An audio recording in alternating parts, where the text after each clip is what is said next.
My dad has been living in this house since 2016. In 2017, Hurricane Irma hit, and it had really messed up almost most of his house.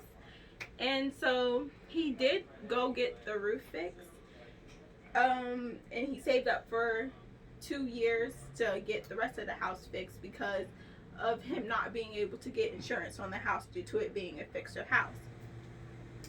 And so he saved up $43,000, but his contractor ran off with all of the money, and so he's not able to get the rest of his house fixed. He only has the roof fixed. And so this is his kitchen right here, and as you can see, most of the walls are out, and in here the roof did fall down and it's leaking now every once in a while. And also in the other room, this is the other half of the addition that's also leaking inside this room.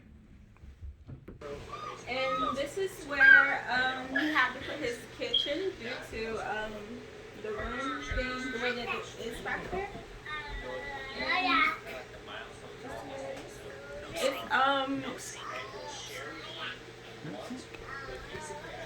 oh, and then there's no sink in here because there is no place for him to put the sink, and this is also part of the living room. The workers did put in this window, but they never came back, so my dad had to put in this window himself. So if you have any amount that you can offer to donate, it would really help out on helping his house, because he has been working really hard to build up this house. And it's really hard for him to actually come up with the rest of it himself, because he's also paying for my college, because I have most of it, but he has to pay the rest. And yeah.